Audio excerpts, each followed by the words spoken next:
I do. Thank you. Mr. Newman, will you state your full name for the record, please? John Newman?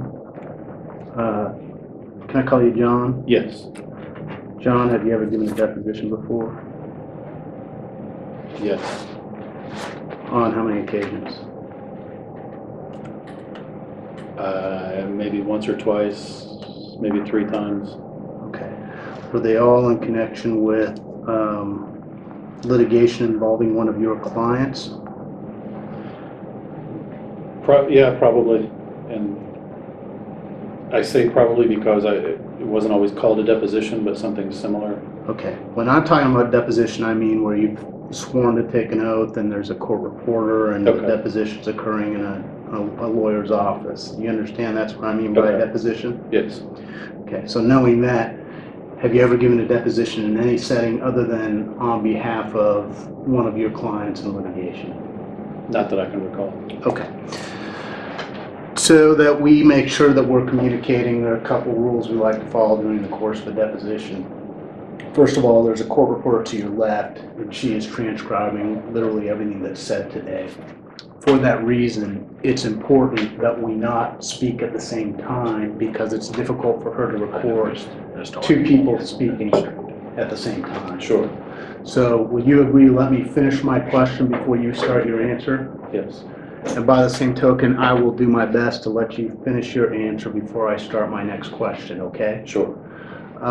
There may be times where I may stop you partway through an answer, but I will give you a chance to finish that answer, okay?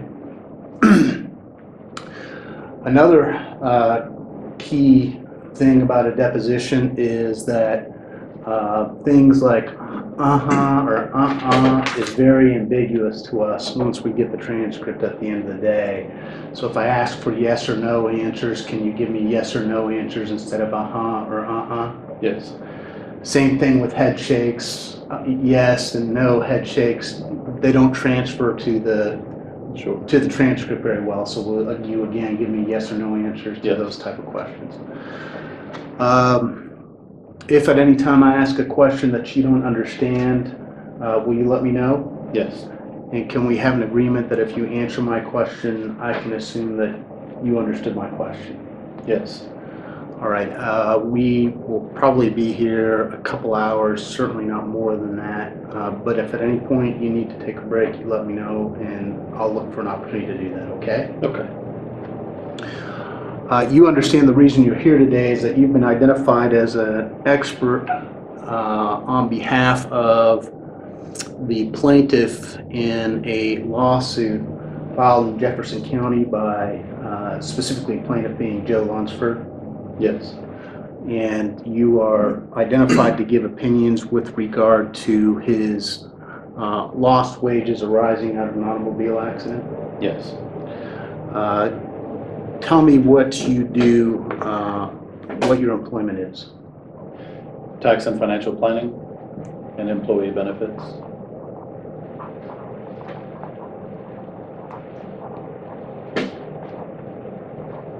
What's the name of your company? J. Newman and Associates.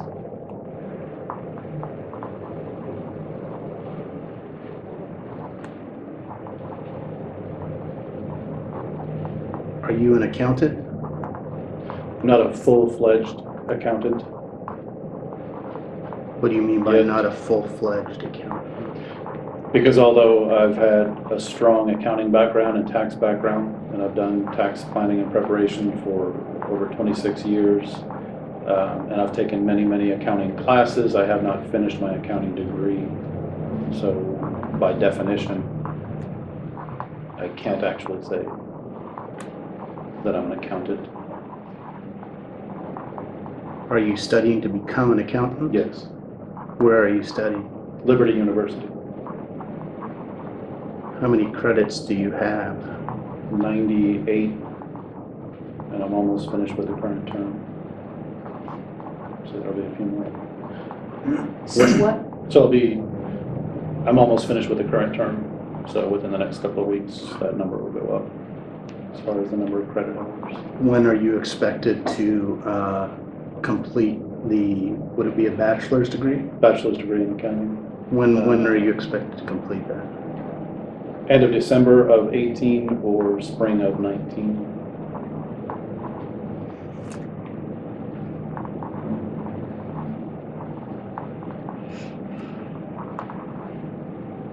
Do you hold any certifications? I've got insurance licenses and have had investment licenses.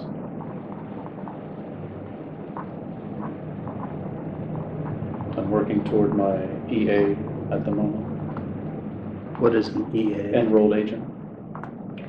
That would be an insurance That would be a- certification. No, that would be Treasury Department issued designation for tax expert.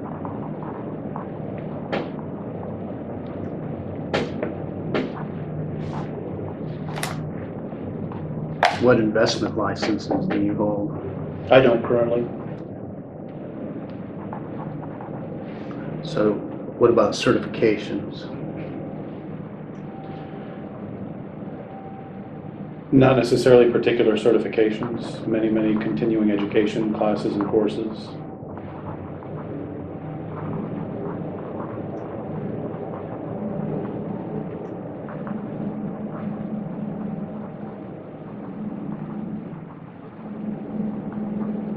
Do you hold yourself out as an accounting business?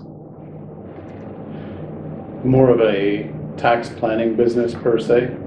So in the course of that, I do a lot of accounting and primarily tax accounting. But as far as an accounting business or CPA or anything like that, no, I do. You're not a CPA? No.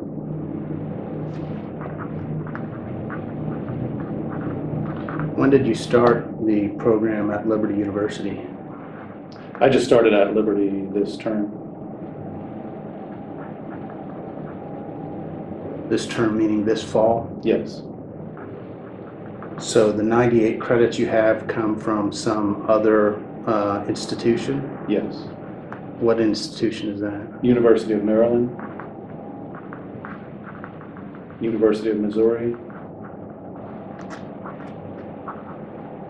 Washington University in St. Louis, Southwestern Illinois College, and East Central College.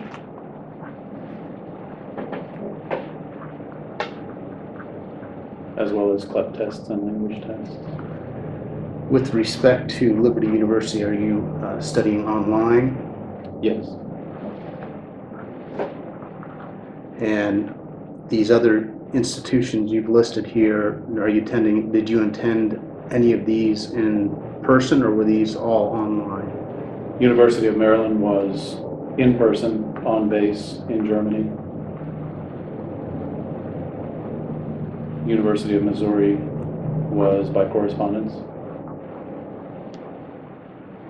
Washington University, Southwestern Illinois College, and East Central College were in person, with perhaps a couple of courses here and there that were either online or something similar, but for the most part in person.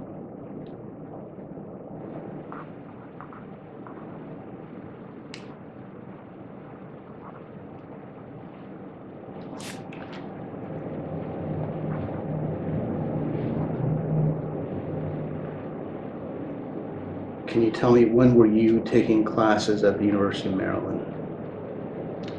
University of Maryland, I started in probably 91 or 92. And then the University of Missouri? 93 perhaps. And then Wash U? 2002. And then Southwest Illinois College? 2007 and 8. And then at East Central? 2011 and 12, I believe. So what made you decide to go back and complete classes at Liberty after what appears to be a approximately a 5-year gap in seeking a bachelor's degree? Wanting to finally finish my degree and intending to pursue a master's in taxation.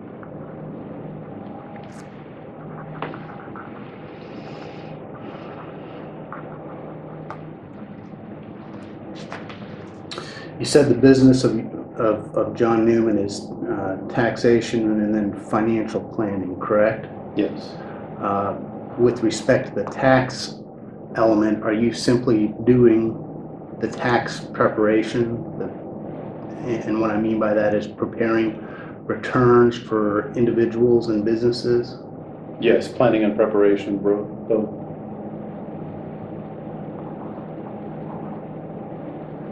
What do you mean by planning?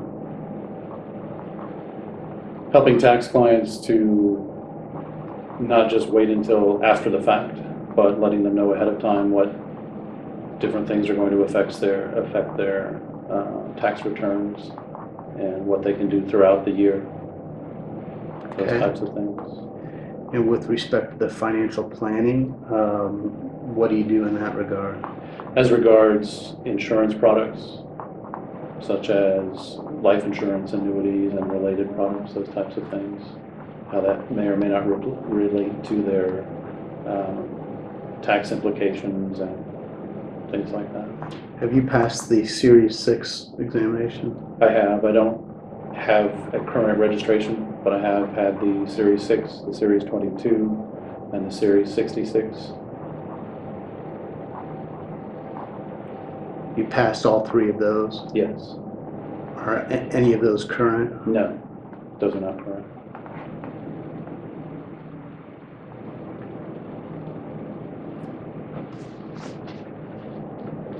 Have you ever been censured or had a license withdrawn from any professional licensure organization? No. How long has, what's the full name of your business, please? J. Newman and Associates. How long has J. Newman and Associates been in operation? Since the end of 2011.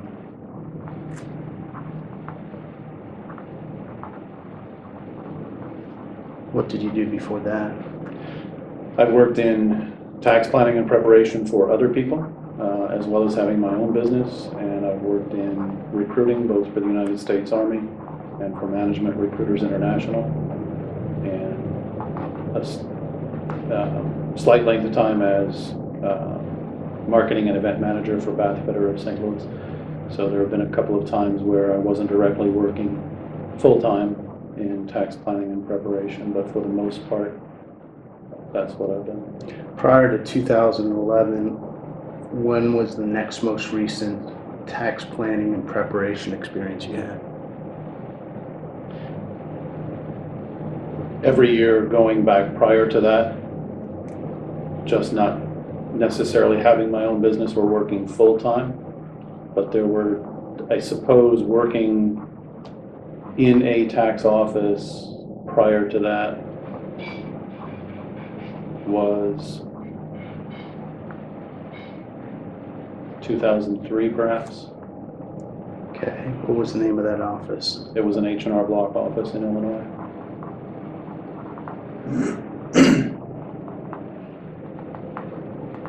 And you were you a temporary employee of H&R Block?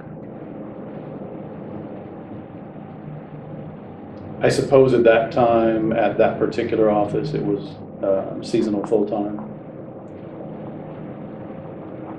And did you just do it for the 2003 tax year? No, I've always done taxes for the current year and any previous year, and in addition to working in an office, and in this case in someone else's office, I've always also had clients that always came to me for their tax preparation, even though I didn't have a specific office. As many people do, they work out of their homes. And that's fine. Independently. And so I think I understand what you're saying. Before J. Newman and Associates came into existence, you, John Newman, still were doing tax preparation business, but just not under that specific company's umbrella. Is that true? That's true, yes. And when did you first start doing that? I first started doing taxes in Germany for an H&R Block office in 1990 or 91.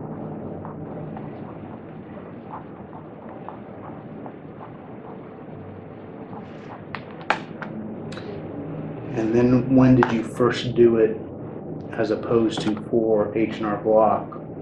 Just J. Newman, individual tax planner or preparer? Well, I started at H&R Block and did very well and took advanced courses and international courses, such as foreign earned income and foreign tax credits, things like that. So that the following year I was managing an office for the same owner, worked independently, worked for him for a couple of years, worked independently with a business partner for a couple of years, and then I went back and bought the H&R Block that I used to run for him, and 8 months later bought a second H&R Block. So I had 2 tax offices and an insurance agency catering to Americans living and working in Germany for several years before returning to the United States in 2001. Okay, what would the time frame be for that? From, well, all of that would encompass 90 or 91 through 2001.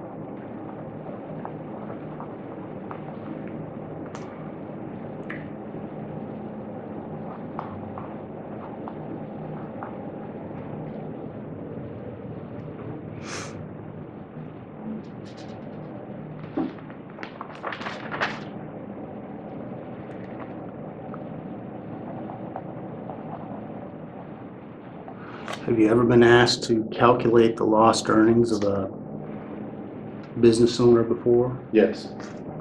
When was that? I really don't recall specifically. It's not something I do often, or I would say on a regular basis, but it comes up now and then. Primarily, it happened several times while I was still in Germany and was considered an expert on the totalization agreement between Germany and the United States, the tax treaty, and spoke or was called as a witness several times. That's why I said earlier I don't know that it was called a deposition, but to speak on German-American tax issues and Social Security issues for clients who fell under both countries' tax laws. Here in the United States, I've done it a couple of times, but again, sporadically. Okay, well, when were those couple of times?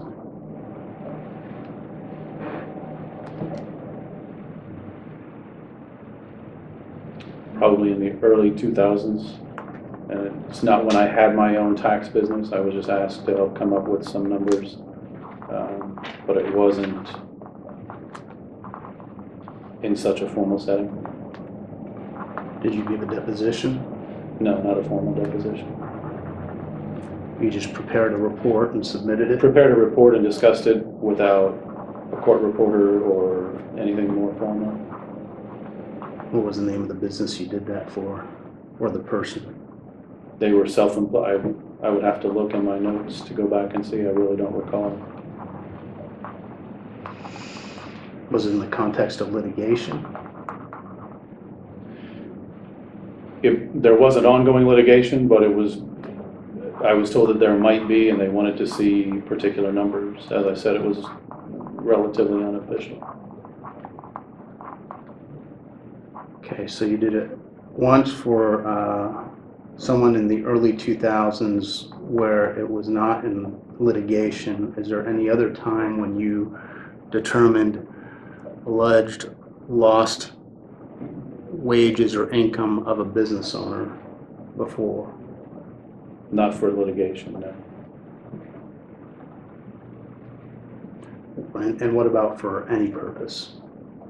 Well, as I said, it was sort of unofficial, and when I was in Germany, it was kind of a different pretext. It wasn't lost wages. There were different scenarios going on. Well, that's what I'm trying to get at. What were those scenarios? I mean, it doesn't sound to me like it was like the situation we have here today where we're trying to determine whether someone has lost wages as a result of a personal injury, was it? No. What was the scenario of potential lost wages you dealt with in Germany? That isn't what I meant, that I was dealing with lost wages. I was saying as far as testifying or appearing as an expert witness, but it was not dealing with lost wages because of a personal injury. I see. So then let me ask a better question. Other than today, have you ever given testimony related to a claim of lost wages arising out of a personal injury? No. Have you ever been asked to calculate lost wages of a business owner for some other reason? Yes. And what's that? It was a case where a business owner felt that someone else had infringed on their business and cost them income.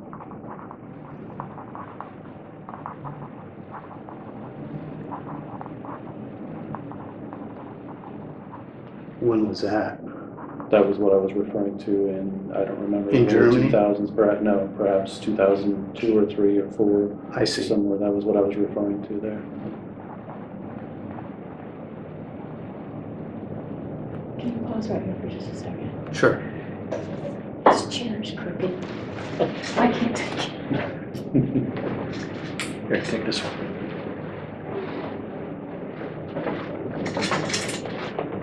I was sitting in there. Typing uphill. It's making my back hurt. I was sitting in there. Oh, you want this one back? No, no, I gotta, sorry.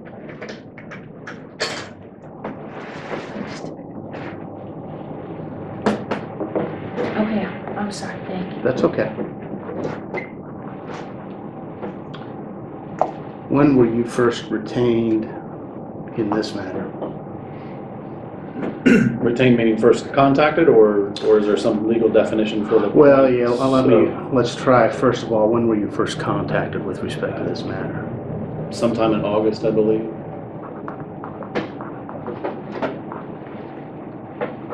And was that by telephone call Yes. from Mr. Sansone? No, the first call I got was from Joe Lunsford.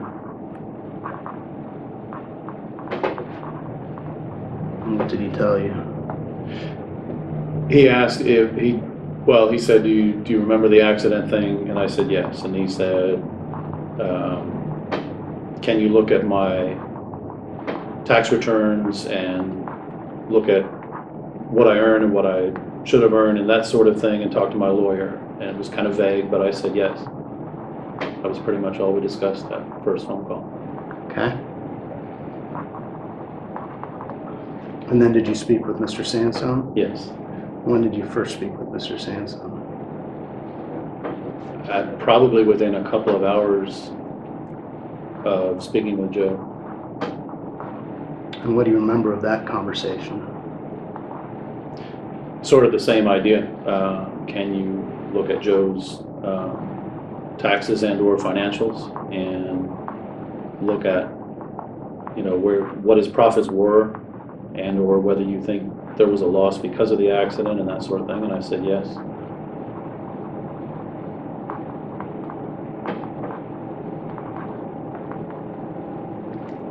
Okay.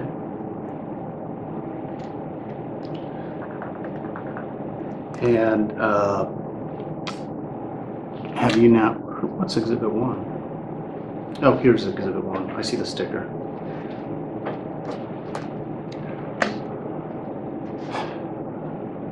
I've marked Defendant's Exhibit number 1. Do these 3 tables reflect your calculations of what you believe to be Mr. Lunsford's lost wages as a result of the accident? Yes, lost wages per se because he's self-employed, so lost revenue and or lost profit, yes. Let's go ahead and mark your file just for housekeeping purposes. And let's What start do you need with first? the emails, which I had. Here they are.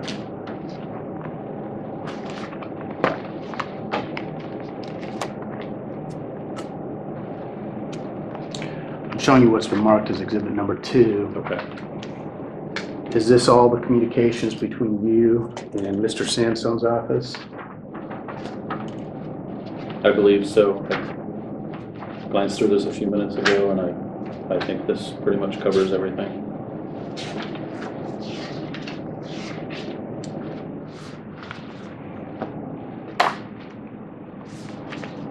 And then, I think that's a copy of this. yeah, I just want to make sure that Okay. they're the same.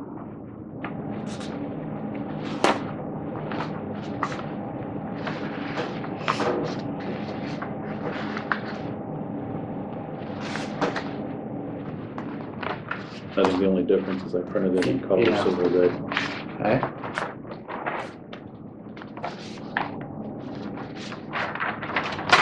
And this is really just the first page of exhibit 1, isn't it? It's not really even a page of Exhibit 1, it's more or less my Well, initial thought as to how I wanted to lay out Exhibit 1 before I really started working on this. So I just kind of charted it in Word just to get my ideas out, and then started working on the numbers in this one.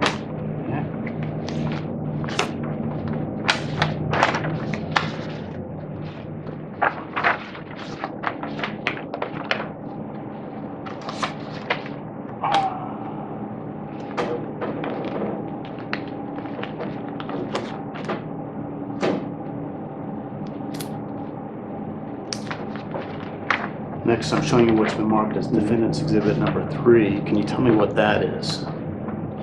It's a letter from Joe's surgeon telling him that he is able to go back to work basically with no restrictions. When's that dated? July 20th, 17. And is it your impression that that is the date that he was released for full work duty with no restrictions? I believe so. Is that the only medical record of any type or document from a medical professional you had in making your calculations? That's the only actual document, yes. You haven't seen any of Mr. Lunsford's medical records, have you? No.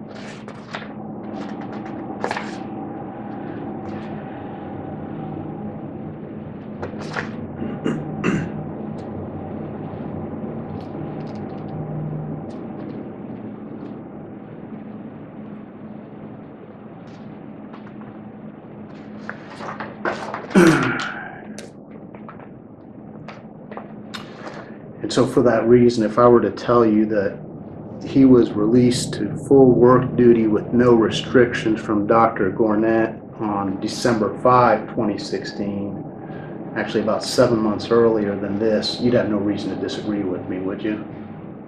Not necessarily. Only because I know that Joe had 2 different operations, and I don't know which was which or which doctor was which And when they happened. or when they happened.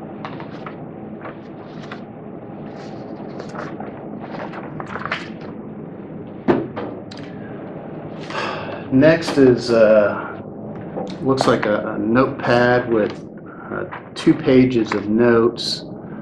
I'm going to go ahead and mark. Do you mind if I take these pages off the That's pad fine, just to sure. save Sure. paper?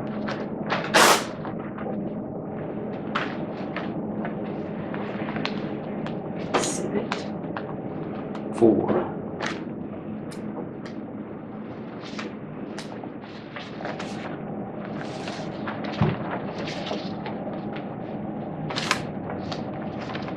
Is Exhibit 4 a copy of notes from a meeting you had with Joe Lunsford? Yes. And is that dated? Yes, it is. What's the date? 11 September 2017. Was anybody present other than you and Joe Lunsford for that meeting? No. And what was the purpose of this meeting? To basically refresh on what happened when, as it affects what the numbers might reflect in tax returns and things like that. So these are the notes of the things that Joe told you that you believe might be significant in forming your opinions? The first page is the page of notes from my meeting with Joe, and then the second page is some of this were just ideas that I wrote down to know whether we needed to look at that or not when I came in to meet with Mr. Sandstone last week. So this is actually my meeting with Joe, and then I just wrote some things in case I needed to look into something else, which wasn't necessary, and so that's where it ended. Okay, so to be clear, the notes from your meeting with Joe Lunsford, there's really only one page, and that's the first page, Exhibit 4, correct? Right. And then we're going to mark the second page separately, just to be clear, okay? Mhm.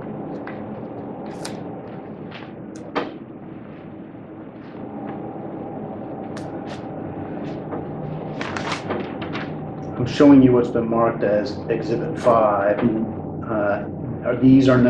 What is Exhibit 5? What is Exhibit 5? Yes, sir. Some notes that I took between meeting with Joe and meeting with Ben Sansone, and then probably some of this is while I was meeting with Ben Sansone, where I was taking some of my notes. When did you meet with Ben Sansone? Last week. Did you meet with Ben at any other time other than last week? No.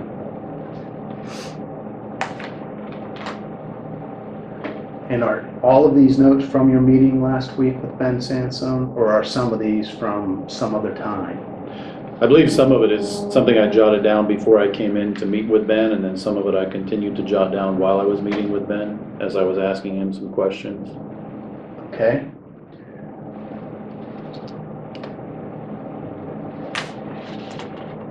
What does range tomorrow, 144,000 approximately 2014, and 206,588 approximately 2015, what's that mean? Well, I told him in my meeting that I still needed a little bit more time to finish my spreadsheet and the numbers as far as the actual numbers versus what I thought was probably missing, quote unquote, from revenues and profits. And I said right off the top of my head, I remember approximately this amount and this amount. And he said, well, I need a range tomorrow more specifically. And I said, no problem. So I jotted that down for myself as we were talking.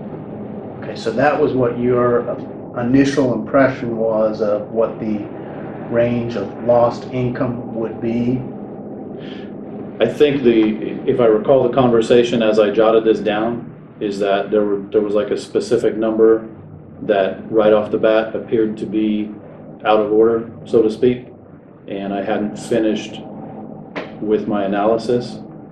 And that's when he said, well, I really need the finished analysis, and I wrote down range tomorrow. In other words, just a note to myself to finish that more specifically the next day. Okay, but how did you arrive at the 144 and the 206,588 for 2014 and 2015 respectively in Exhibit 5? I think it was just specifically taking two numbers and subtracting, saying, and I would have to look at this for a few minutes to figure out which one it was, because it was just kind of the thought at the time.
the second number was simply 599, 539 from 2014 minus 392, 951. I'm sorry, can you start that again? 599, 539, From 2014 in actual revenue, and subtracting the actual revenue of 2015 that was 392,951. So what that first number of 144,000 represents is the difference between the revenue in 2014 to 2015? The second number simply represents the actual change in revenue. This is not the range. The note saying range tomorrow, meaning I need the specific numbers tomorrow, and this was simply off the top of my head. This was the change in actual revenue. So the number 206,588 in 2015 was simply the revenue in 2015 versus 2014. Right, okay, let me stop you for a minute just so we can make sure that I understand and that we've got a clear record. The note on Exhibit 5, under range tomorrow, there's a number 206,588 approx into 2015. What that number reflects is the decrease in revenue between 2014 and 2015. True? The second number, yes, that's correct. Okay. Now, what does the first number I haven't represent? gotten that far yet.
At the moment, I don't remember the exact sense of the conversation or what I was writing down there. I can see where the 2006 588 came from. Say 2006, The oh, sorry. $206,588. I can see exactly where that came from. I don't remember what I was referencing at the time.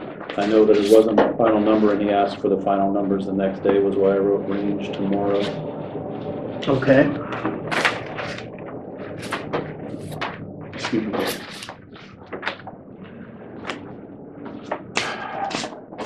And then the remaining materials we have here are the tax returns for Joe and Christina Lunsford. Is that right? Some of them are, I believe, if I recall, only Joe's name before they got married. With the exception of, there's one tab that has a collection of documents, and I don't know what these are. Can you tell me what they are? Yes, those are invoices and check stubs basically for most of 2014 from apparently one of Joe's, one of the main contractors that he subcontracted for. And that was Custom Cable Services Incorporated. Yes. Do you know if Custom Cable Services Incorporated was the only contractor that Top Dog worked for in 2014? I don't believe it was the only one. If I recall, it was the main one, I suppose.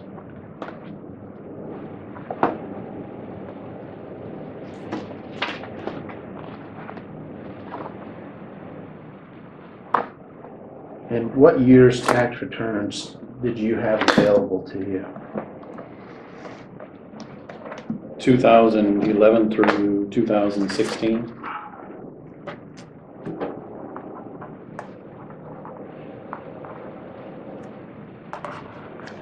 Okay, so let's make an inventory of everything that you had available to you to form your opinions, okay? First, you had a meeting with Joe Lunsford where you discussed the facts of the accident and his business generally, right? Correct. And you had a meeting with his counsel last week, correct? Yes. You had a one-page note from Dr. Gornett saying that on July 20th, 2017, Mr. Lunsford was at full duty with no restrictions, correct? Yes. You had tax returns for Joe Lunsford from 2011 through 2016. Yes. And then you had a grouping of invoices and payments from one of Top Dog's primary clients, which was Custom Cable Services Incorporated. Is that right? Correct. Is there any other information that was provided to you in forming your opinions? No.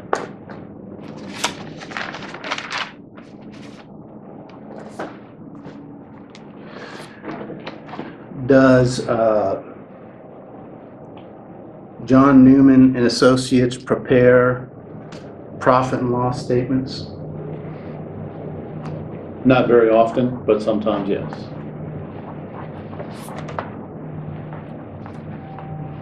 When would it happen?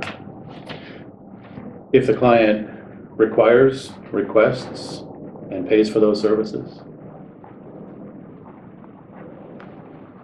What about balance sheets? As associated with a P&L, which is one of the typical financial statements, then once in a while, yes, that's prepared as well. And when we say once in a while, can you give me an order of magnitude? How often would you prepare a profit and loss statement or a balance sheet for a client? Not very often. How many times have you done it in 2017? In 2017, Yes, sir. I have not. How many times did you do it in 2016? I don't believe I did any in 2016.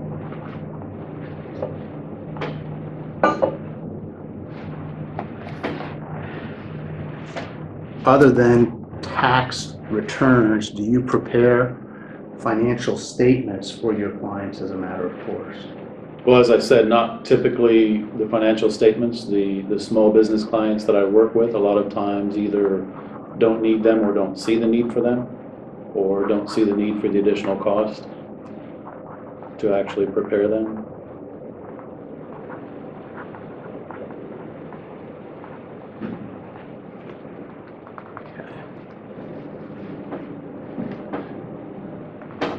So I trust then your answer would be that as it relates to financial statements in general, of whatever type, that's just not something that you do as a part of the ordinary course of your business. Not very often, no. What you do in the ordinary course of your business is help in preparing returns, true? For the most part, yes. What percentage of your time is spent preparing tax returns? About half of my business work is tax preparation, and I've been focusing on employee benefits for the last little over a year. So split between those two parts of my business. So the whole pie, so to speak, of your business is between tax preparation and employee benefits, correct? For the most part, that's correct. Well, you just told me 50% was tax preparation, 50% was employee benefits. That would be 100% of your business, wouldn't it? That's why I said approximately, yes. I mean, there are things that I do for clients here and there in between. I don't know what the number would be, you know, a couple of percent here and there. That's why I said approximately half and half, yes. The preparing financial statements isn't a major part of my business. Looking at financial statements on behalf of clients as part of their tax preparation and as part of college courses is another thing, but I don't typically prepare them very often.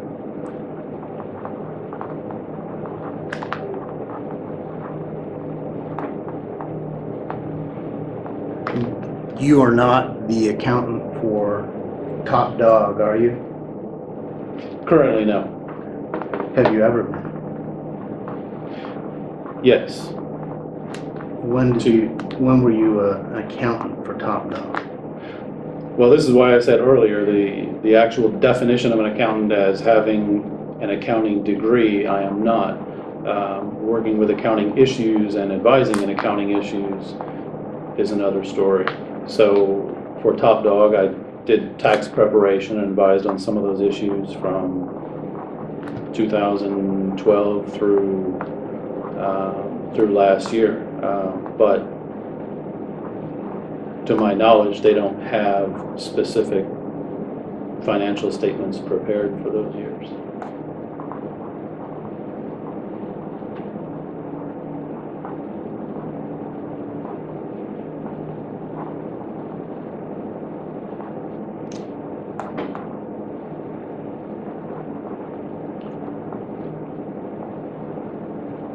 Were they working in tandem? When I say they, I'm talking about Top Dog. Was Top Dog working in tandem with somebody else to provide any sort of accounting services to them from 2012 to 2016?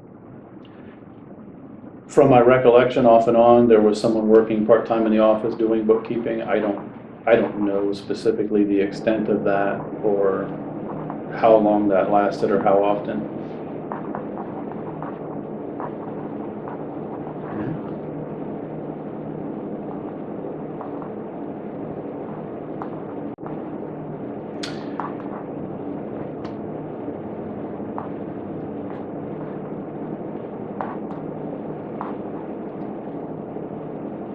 You did not prepare their 2017 return? 2017 won't be due until the spring of 2018. Yeah, fair enough. It's a bad question. Let's pretend I didn't ask it.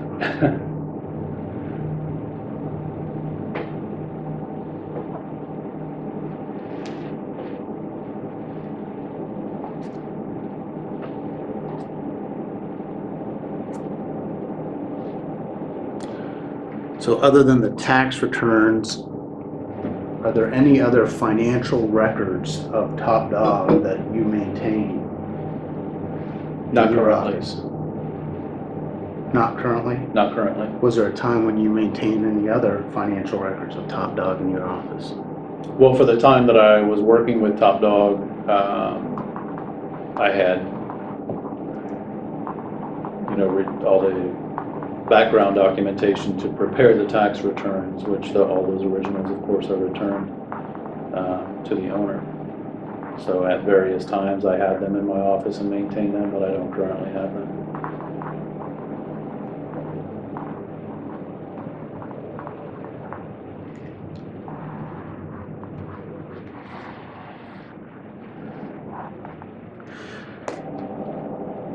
So, Top Dog did not have you at any point prepare monthly profit and loss statements, true?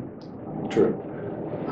But if provided the right documents, you could determine what the profitability was for Top Dog during a particular month. Is that fair? Yes.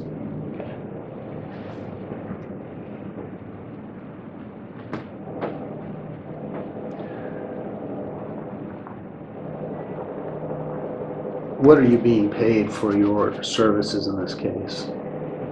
$250 per hour. Do you have a record of how many hours you spent to date? Yes, I don't have that with me. It's on my computer, just some notes on my computer, keeping track. What's your estimate of what that is?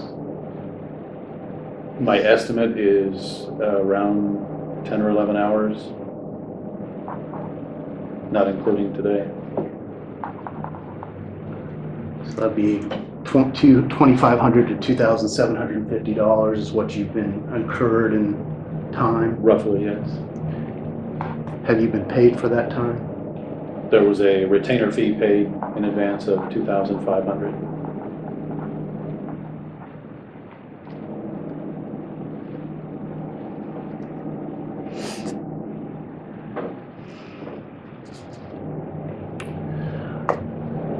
Looking at Exhibit 1, that's where we see the opinions that you intend to offer in this case, correct? Yes. And your opinion is that Top Dog suffered a estimated lost profit between 2014 through 2016 of approximately $296,906 at least, correct? Oh, yes, it was out of order, sorry. And then for that same time period, Top Dog suffered a total estimated lost profit of as much as $380,572. Is that right? Yes. And you are not prepared to offer any opinion other than as to 2014 through 2016, true? Yes, as far as projections, other than analyzing the actual numbers as well from 2011 through 2013, that's correct. And I guess what I'm getting at is you're not going to offer an opinion at trial as to projected lost profits in 2017 or any years in the future, are you? I haven't been asked to do that now. And you have no intention of doing that, No. true? True.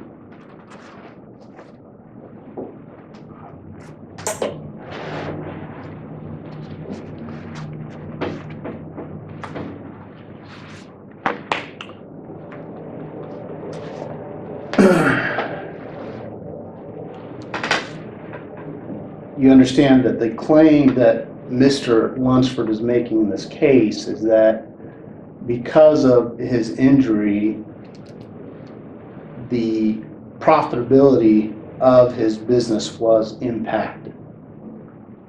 Yes.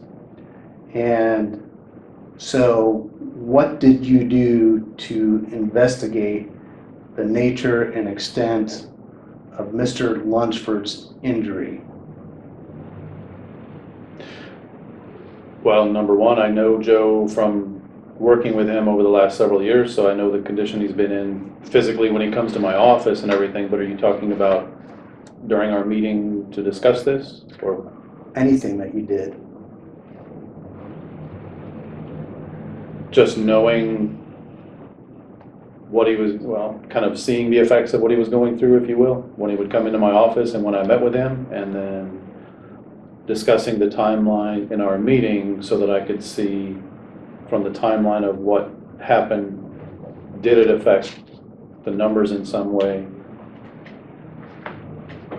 And you concluded that it did? I believe so, yes. And that's because you see declines in revenue after the accident? Yes.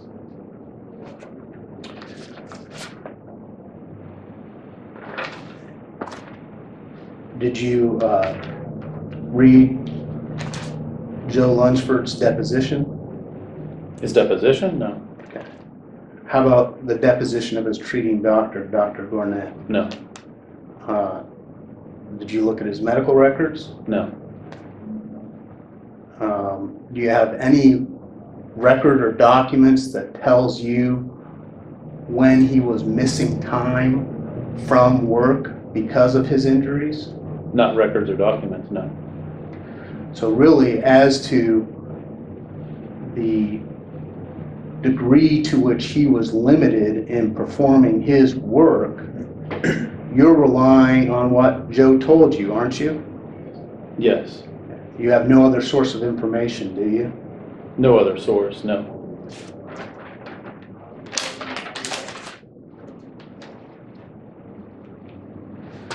And in coming to the conclusion that Joe's loss of revenue from 2014 through 2016 was because of his injury, you didn't do any work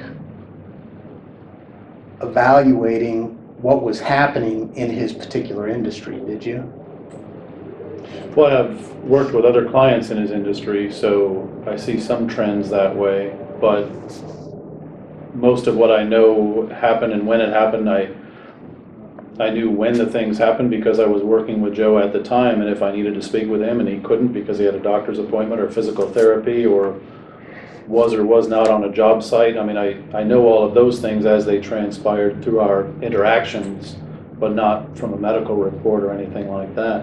And then simply looking at the time frame of his injury, his surgery, his physical therapy, and all those things, and looking at the numbers and how there was a correlation, that's what I evaluated, is there is a correlation, and that's what I looked at, but not from medical reports or anything like that. What you're saying is, from what Joe told you about when the injuries occurred and when you had your own experiences talking to him about his injuries, that correlates with a time where his revenues are down, right? It does, yes.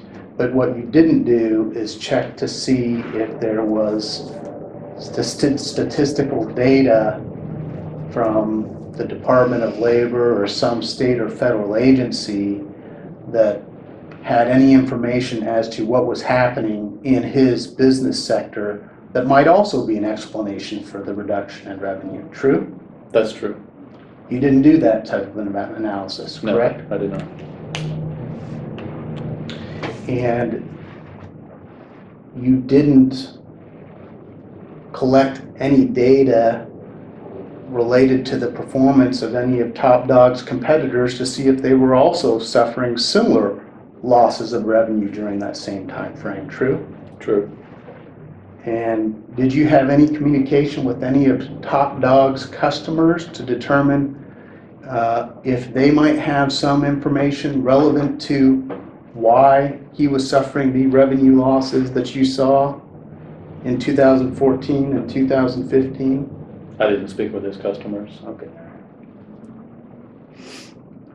What is your understanding of Mr. Lunsford's injury? My understanding is that he was injured in a car accident and injured his back and his neck, I believe. And from seeing and interacting with him in my office and his office and at his house in various times, it would seem that that were the case, that he was having difficulty and that it was caused by the accident, acting differently and walking differently and turning differently than he did in my interactions with him prior to the accident.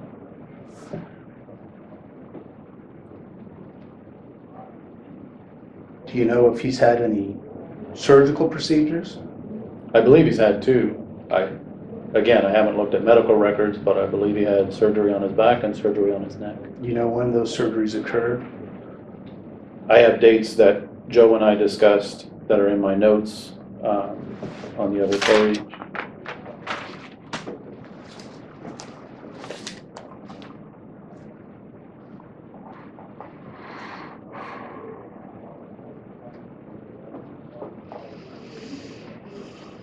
So I believe the neck surgery was 13 July 2016.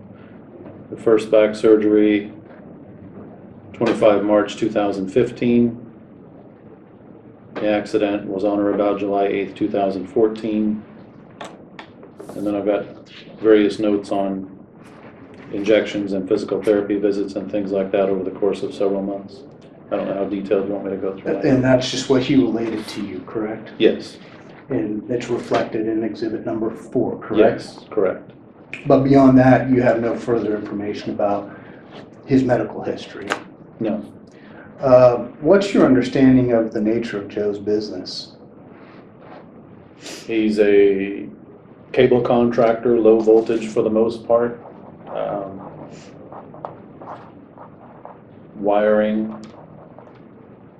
hotels and offices and commercial properties. I believe sometimes here and there over the years he's worked on some residences, but mostly commercial, mostly low voltage as opposed to the regular electrical outlets, cable and telephone, that sort of thing, I believe. And what's your understanding of Joe's role in the company? Well, running the company, but I know also that he's traditionally very active in doing the work and running the work and supervising the work.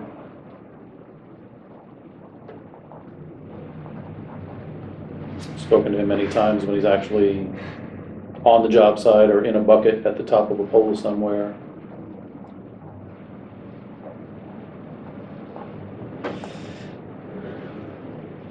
You know how many employees his company has? I don't know the current number. I know that it's varied over the last several years, and he's had some big projects where it grows, and he's got 25 people working for him, and other times he's got 10 or 12. I don't know what the current number is. Has it ever been as low as 3?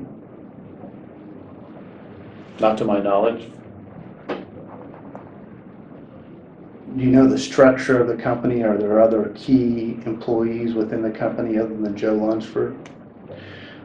I don't remember names. I've met some of the guys that work with him and for him, and I remember there was a guy that was, for lack of a better phrase, his right-hand man that I met a couple of years ago, but I don't know currently who that would be or if there's a person in that position.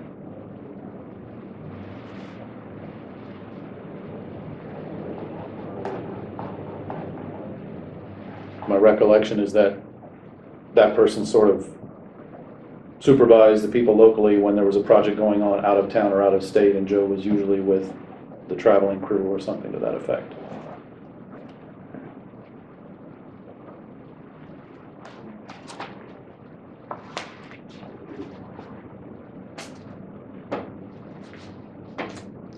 Do you have an idea of how much time Joe spends doing office and administrative work versus actually being out in the field? Again, through my personal interaction, I know that he used to be in the field and actively doing the work a lot more than more recently, and I know that when I would speak with him or need to meet with him during the time that I was primarily looking at. He was in the office more than he had been previously. But as far as the number of hours on each one, I really don't know for certain. And do you know if he was spending more time in the office as opposed to out in the field because of his injury, or because that's actually what was required to complete the business of the company? Knowing Joe and his personality over the last several years, I would say it was definitely because of the injury. He would not preferably be in the office doing anything. He would preferably be out in the field doing something. He's outdoors. He doesn't like being cooped up. That's his personality. What would cause you to have a meeting with Joe other than at tax time? Questions throughout the year about taxes and about previous taxes, and because there wasn't a full-time person doing the bookkeeping, there were a lot of times we were pulling records together throughout the year and working on an extension or something like that. So it wasn't just at tax time. There were a lot of things that we did throughout the year, and because of several moves and changes over the years and some stolen property or something that happened a long time ago, and this doesn't have anything to do with this case, but it has to do with your question. There were tax returns that we had to catch up on from previous years. So those were issues that you just don't do during tax time. First time you came in my office, it's stuff that has to be caught up, waiting for records from the IRS, waiting for reproduction of records, and calculating those tax returns. So there were issues like that off and on over the years. So that's not just tax time, that's throughout the year.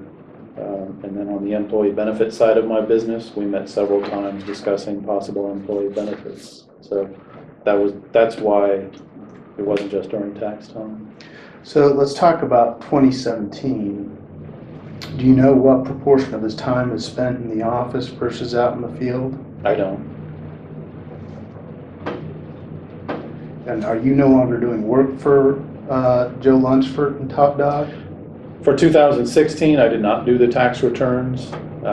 Chrissy apparently knew someone that was more local that had advised her on her restaurant and asked her if she could also do the taxes for Joe's business that year. So I did not do 2016. Okay. And have you had these opportunities to visit with Joe during the course of 2017 about issues that come up in anticipation of the 2017 tax period? I've met with him, I would just have to guess or guesstimate, I suppose, 2, 3, 4 times this year. It's not often. And what is your understanding of how Mr. Lunsford's injuries have caused an income loss? There's a correlation between when he was injured and when he was going through surgery and physical therapy and those types of things, and the conversations where I knew he was missing work line up with the numbers that I saw that were less than what I thought they should be or should have been. So while there's no definitive absolute, there's a certain degree of accounting certainty that says this is what it should have been or would have been according to trends, doing horizontal analysis and trend analysis to look at where the numbers were headed and where they should be headed versus where they went. Okay, but what you're telling me is there's a correlation between when he was injured and treating and a decline in the numbers, right? Correct. My question was different. My question is, what's your understanding of how the injuries, or if those injuries, in fact, caused those declines? Well,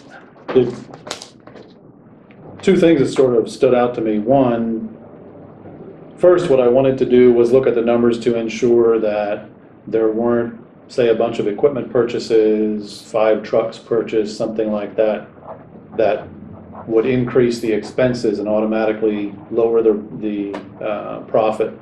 So I looked through to make sure that there wasn't anything like that, or to see if there were anything like that, and there isn't.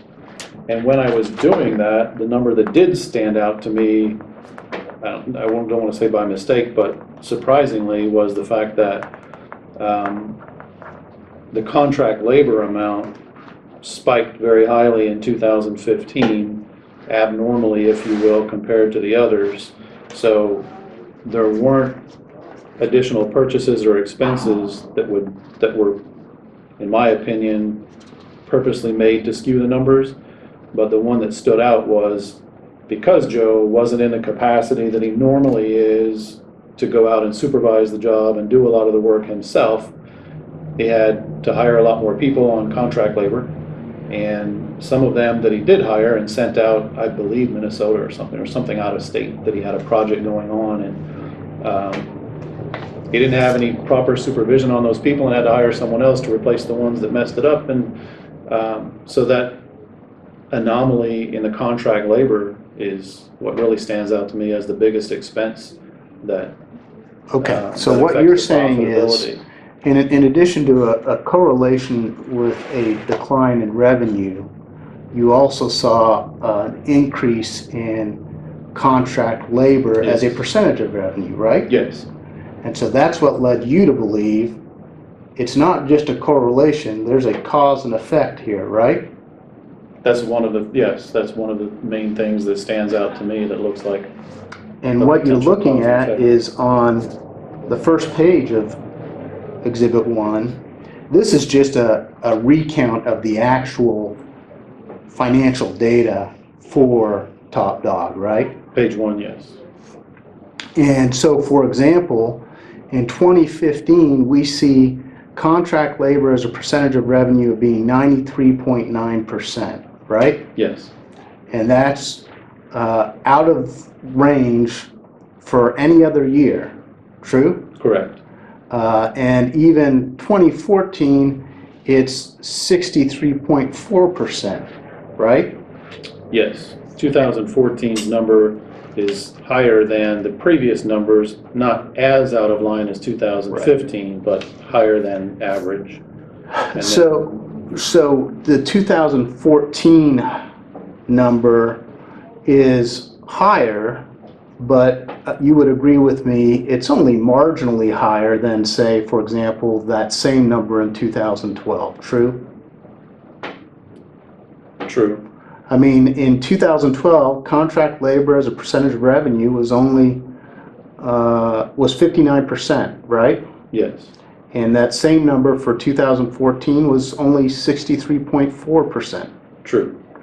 That would not be a substantial change year over year, would it? Not substantial, no. And then when we look at 2016, the contract labor as a percentage of revenue comes back to 51.6%. You see that? Yes, And that's actually the lowest contract labor as a percentage of revenue in the company's history. yes. So what else, other than the fact that you see an increase in contract labor as a percentage of revenue, causes you to conclude that his injuries caused a decrease in profit as opposed to some other factor causing a decrease in profit? Well, the accident wasn't until the second half of 2014, so I wouldn't expect a high number in contract labor for the entire year for that year. And then in the beginning, my understanding was that Joe was still working and hadn't had the surgeries and as much time off in 2014, which would explain a higher spike in 2015. So that's my understanding as far as why that number is so much higher. Right, no, I appreciate that, but I'm asking for other factors that make you conclude that his personal injury caused revenue to go down other than just a spike in contract labor as a percentage of revenue? What other factors? Again, I'm speaking to the correlation of the numbers and a certain degree of accounting accuracy on change analysis and trend analysis to show what direction the numbers were heading, what direction the numbers took, and the fact that it correlates to the accident and the surgeries and those types of things. I'm not a doctor, I can't say specifically that injury caused this effect, so I can only speak to the numbers and what direction they're going at what time. That seems to me to correlate with when the surgeries and physical therapy and those types of things happen. Okay. So, just to be clear though, the correlation is that you're basing this on is the decrease in revenue with the time when he's injured and treating, and then the increase in labor as a percentage of revenue. True? For the most part, yes. There are changes in revenue and changes in profit, as well as the contract labor. So yes, all of those numbers together correlate with the timing of the injury and treatment. Hey Kyle, we're coming up on an hour and a half. Can we take a break? Yeah. Right now, okay? You got a few more questions? No, now it's fine. There we go. All right. Video's back on.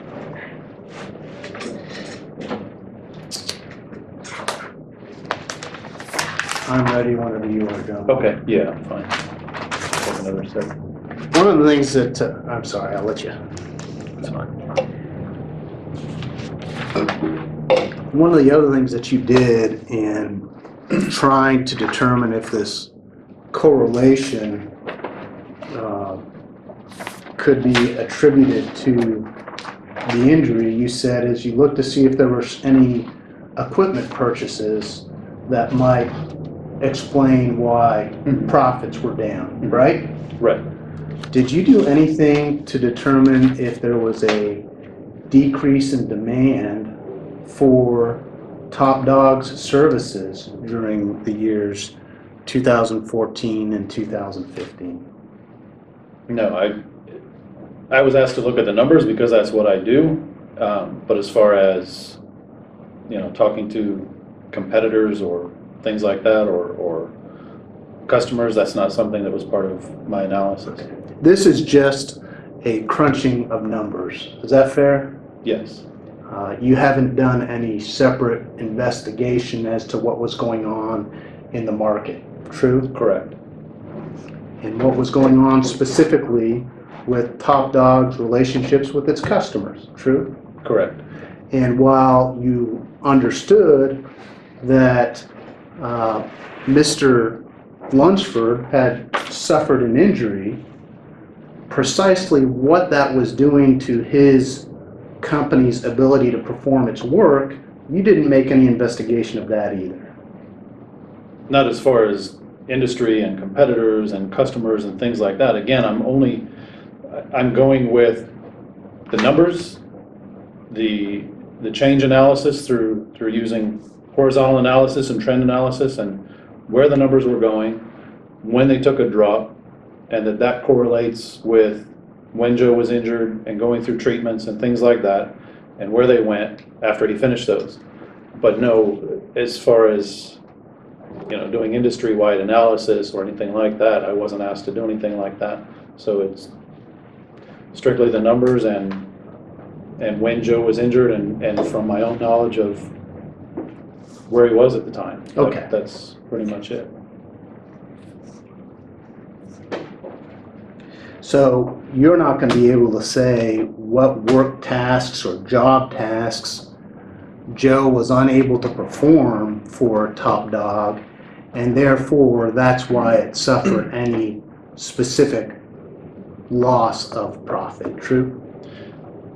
True, to the extent that the only knowledge I have of that, as you said before, is from my notes and discussions with Joe. And like when one doctor said, no driving, and another one said no lifting, and another one said no climbing or whatever. And those anecdotal pieces, if you want to call it that, and how that correlates to the same time when the numbers dropped. But as far as medical records or anything like that, no, that's not something I have access to or knowledge of. But let's be clear too, what you told me is Joe's operates the business, but in addition to operating the business, he's someone who likes to get out in the field and do the work, right? True. And when it comes to doing the job and being out in the field, he's just one among many people working for Top Dog doing that work, right? Well, yes, but he's also supervising and managing the people out there, so Okay. there's a certain degree. I mean, I know from having part-timers work in my own office, you know, I'm doing work, they're doing work, but we're not doing the same work, and I still need to supervise their work to ensure that they do their work or it's not profitable for me. Certainly he's going to be more profitable than the average lineman, right? Well, if they're doing the same task, yes, Right. because then he's not paying the contract labor. But even still, because he is the owner and manager, he's got specialized skills and abilities that others on the team out in the field might not have, right? Probably. But as far as it goes, there's some limitation to that premium, right? Yes. And you've done nothing to try and determine exactly what that premium is, have you? No, again. I mean, And let me be specific, here's what I'm getting at. You haven't determined the profitability on a per lineman basis of a business like Top Dog, have you? No.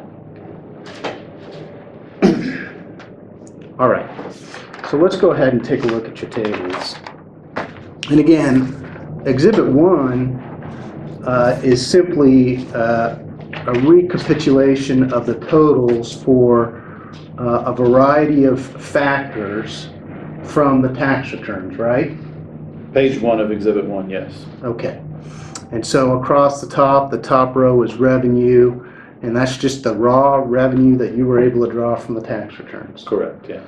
And that's true of all these other numbers or percentages that we see on page 1 of Exhibit 1. Those are simply, that's simply data you drew from the tax returns, right? Correct. And to calculate the at least and as much as numbers, what you were trying to do is create a range of lost profit. True? Yes. It's between, on the low end, 296,906, and on the high end, 385,722, right? Yes. And that assumes lost profits in 2014, 2015, and 2016. True? Yes. All right. And what you did, as far as I can tell, is you went through a 4-step process. And I'm going to walk you through it, and then you can tell me if you agree with me that I've properly stated your process, okay? The way I see it is step 1 was you calculated a projected revenue for 2014 through 2016. Is that fair? Step 1? There are other steps prior to getting to step 1 that include looking at the change analysis of the prior years and what percentage 2014, in my opinion, should have gone up. So first I've got to calculate the change analysis to have a number to increase that by, or to say it should have increased by this much. Okay, you calculated projected revenue by first determining a change analysis, right? True. Yeah. Okay, so can we, at least in my way of thinking, that's a part of step 1, okay? And we'll talk about calculating a projected revenue for those time frames here in a minute. Okay. And what you did to do that, okay? And then the second thing you did is you calculated a projected profit margin for 2014 through 2016, right? Yes. And again, there's some sub-steps in that, right? Yes. And we'll talk about that too. And then in step 3, what you did is you applied the projected revenue to the projected profit margin to reach your projected earnings for each year. True? For the most part, yes. And then you took the difference between the projected earnings and subtracted the actual earnings to get to the lost profits. Yes. That's step 4, right? Right. Okay, so let's look at the at least table first. To calculate the projected revenue, you have assumed a growth factor that differs from Top Dog's actual growth factor in 2014 through 2016, true? Yes. That growth factor that you've assumed is 35.2%. Yes. And because that growth factor is higher, that leads to the new revenues, or the projected higher revenues for the years 2014, 2015, and 2016, correct? Yes. Now, how did you reach the 35.2% projected change in revenue? Using 2012 and 13, as well as 2014, even though 2014 had already shown a decline, that's why I named this page at least. So this is a very conservative number, including the lower number of 2014, which brings down the average of 2012 and 13. So together those three average 35.2% Okay, in revenue growth. the projected revenue growth is based on looking at the growth from 2011 to 12, right? Yes. And then from 2012 to 2013, Yes. and 2013 to 2014. Correct. And from that, you came up with a projected change in revenue growth of 35.2%.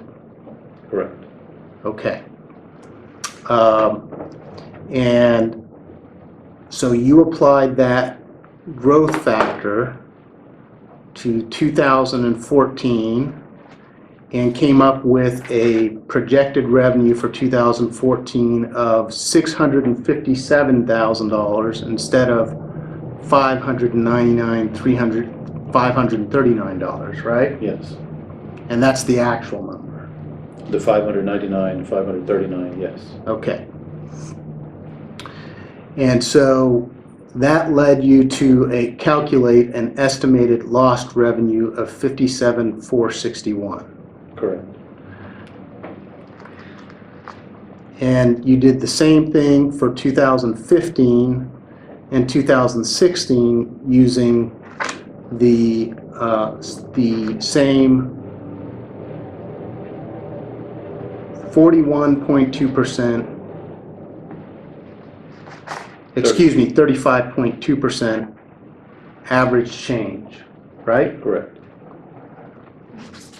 And the reason you say that's conservative is because it actually includes 2014, which was the injury year. Yes. Did you do anything to determine what the revenue was for Top Dog during the first 6 months of 2014? I looked over some of the invoices and the check stubs, but I didn't do a complete analysis week by week or month by month, because what I found is that some of the different projects and invoices and things like that overlapped by several weeks, depending on how quickly the other company paid him and that sort of thing. So it wasn't accurate enough to say day by day, week by week, month by month, this is what change did happen or would have happened. Only the overall number that dropped. And you, Just a second. Someone called and said you're taking a really long time. let's actually take a break because this is a 314 number, so sorry. It's all right. All right, we're back on.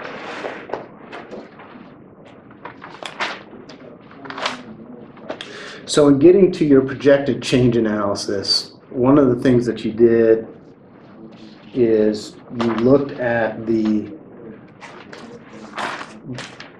growth from 2011 to 2012, 2012 to 2013, and 2013 to 2014. Is that right? Yes.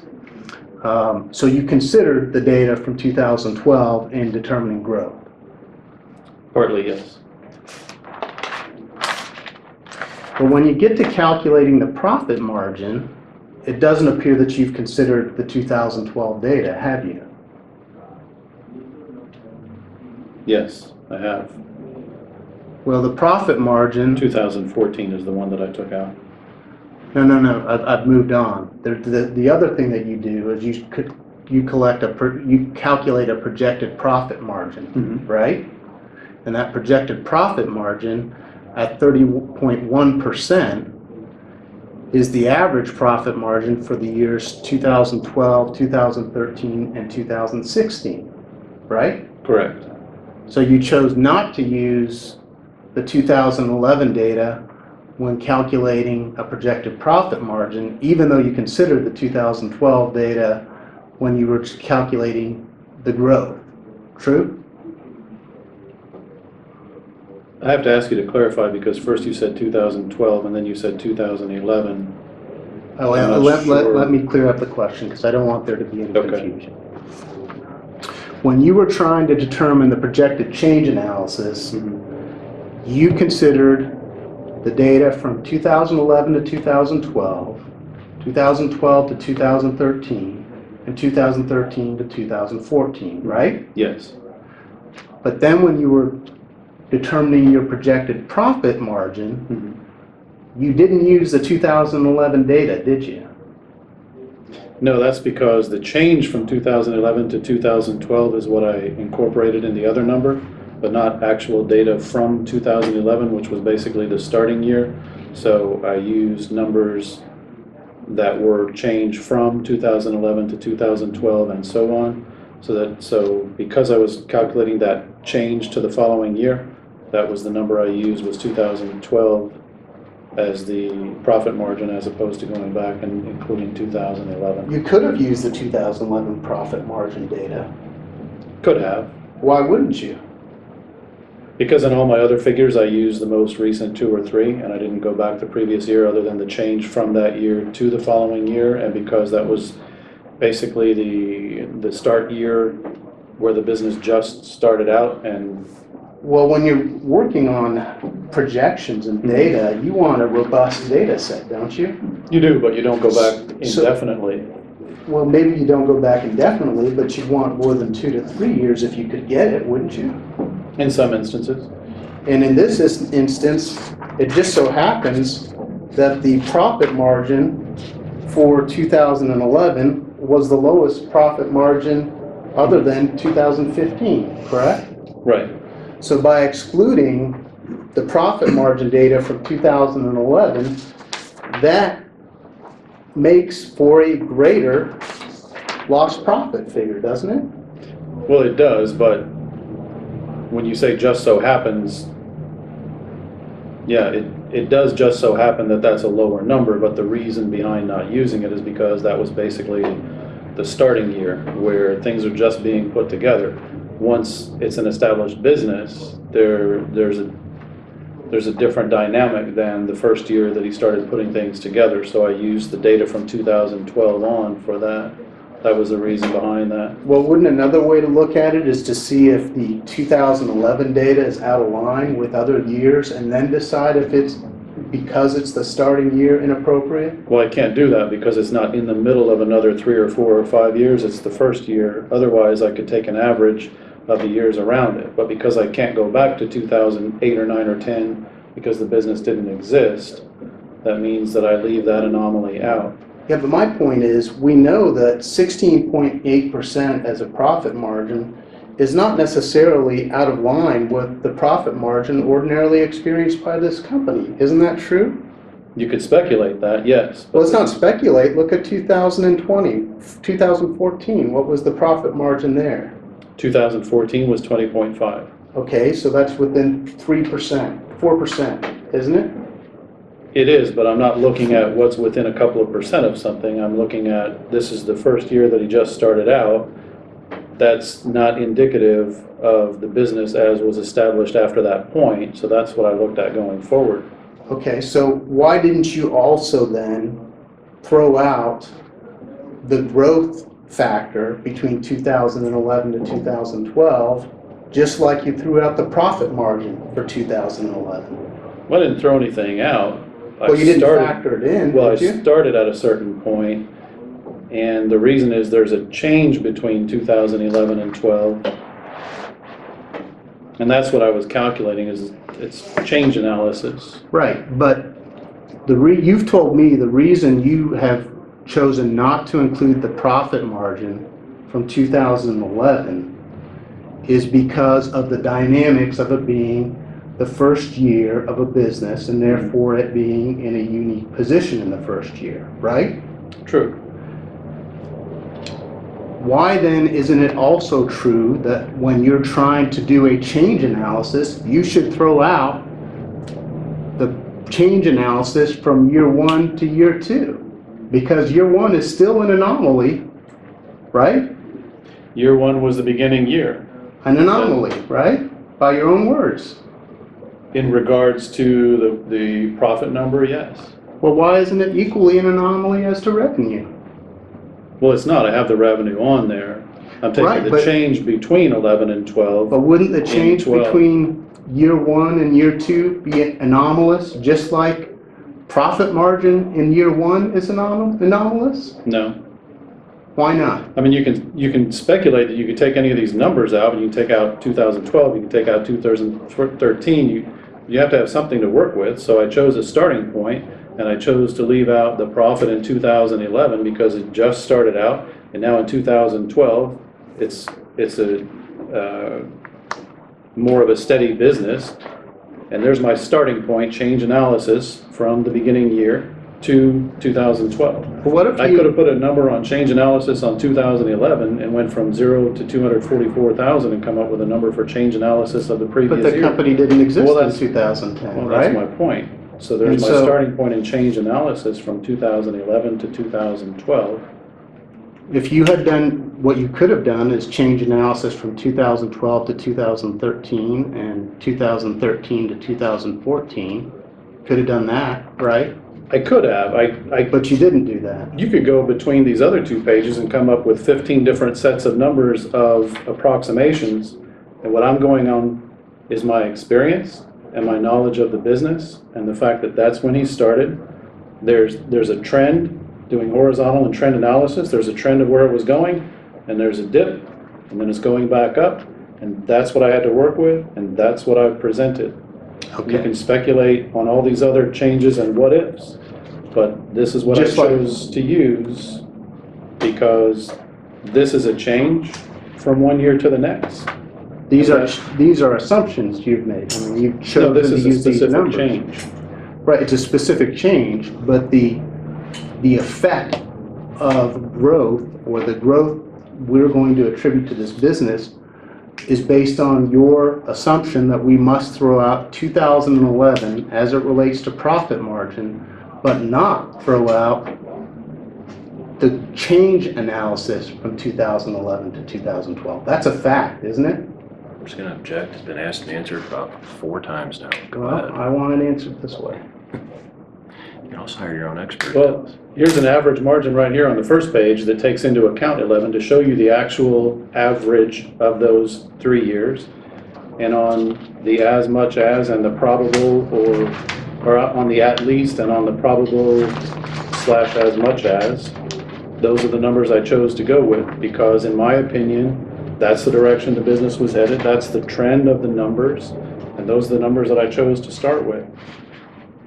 You can go back and plug in a different number and come up with more figures, but that was what I chose to go with based on my experience and based on my experience with this particular business and based on my experience with other clients who are contractors. let's take a look at the profit margin. You would calculate on the at least table a estimated profit margin of 30.1%, right? Yes, And that's based upon the profit margins in the years 2012, 2013, and then 2016, right? yes, And that gets you to an average profit margin of 30.1%. yes.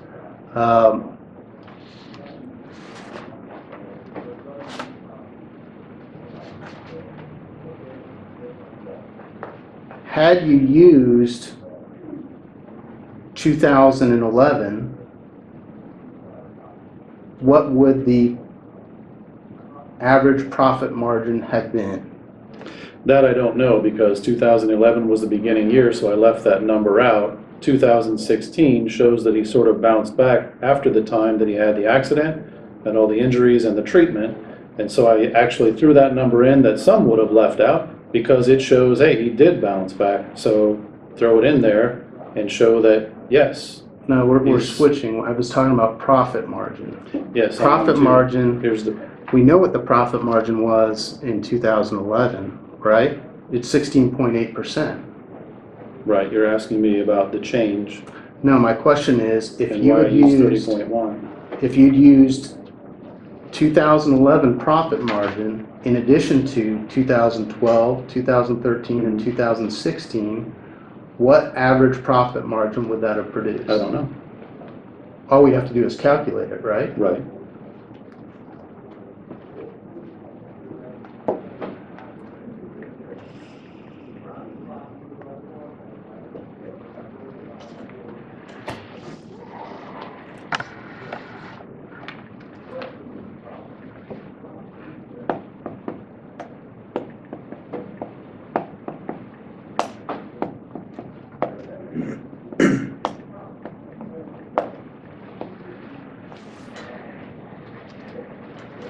I showed it as 26.7%.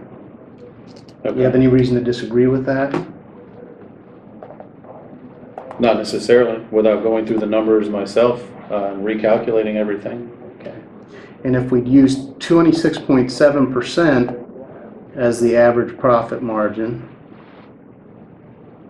we would end up with a lower estimated lost profit for 2014 through Most 2016. Most likely, yes. Not most likely, certainly, right? Because it's a lower percentage than 30.1. Right.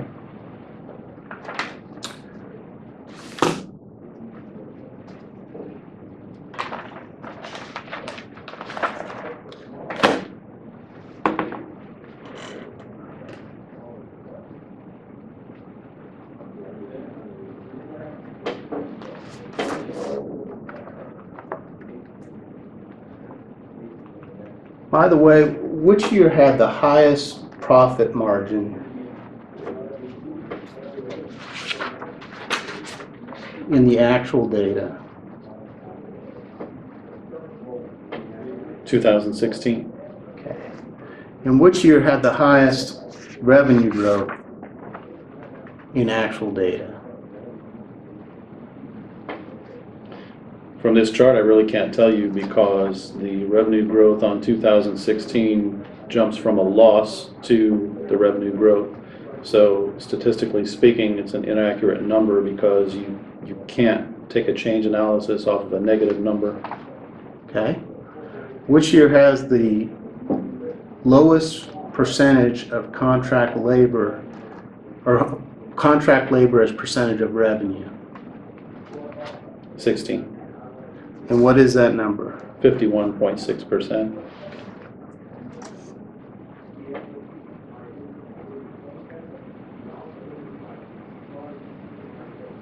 Did you ask Mr. Lunsford to what extent he had physically recovered by 2016?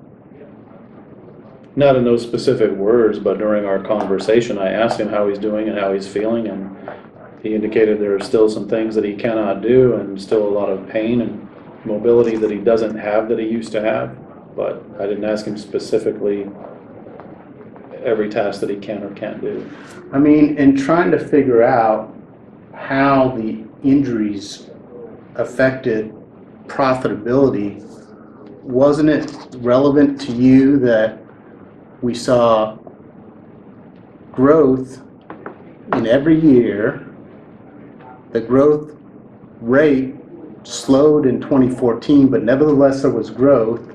There's a loss in 2015, and then 2016 has the best numbers of any year yet. Wasn't that significant to you? It's significant that it's in the same trend that's in an upward direction in all those years, except during the accident year and the injury and treatments. Did you ask him, is there some reason why 2016 produced numbers so much better than any other year? Not specifically that question, no. Do you know if there's some specific business Here's what I found on the reason? web. I'm sorry, if there's some specific, Business reason to explain the positive performance in 2016? As in landed a new contract or something to that degree, that I don't know. Or if he started contracting with a different contractor? That I don't know. I looked at numbers and the correlation of numbers, so I didn't look at some of those things that you're bringing up that are outside of my scope or expertise.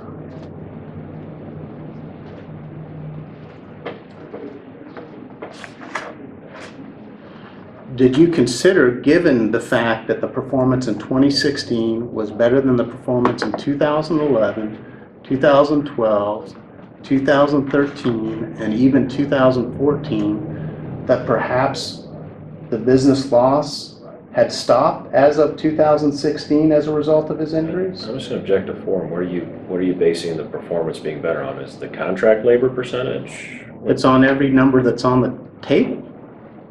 Okay. Well, again, you're looking at the numbers that are a jump from a loss. So we would have to go back and reevaluate all those numbers, taking out the loss itself. But assuming that's correct and that there's a jump in 2016, it indicates to me that he's not going through surgery and as many physical therapies and as many injections and doctor visits, and he's back out running his business, got his act together and had a great year. That's just Did you looking ever at the consider that numbers. there was in fact no loss of revenue in 2016 at all, based upon the performance in 2016 as compared to 2011, 12, 13, and 14? Could you restate your question, please? Could you reread it, please?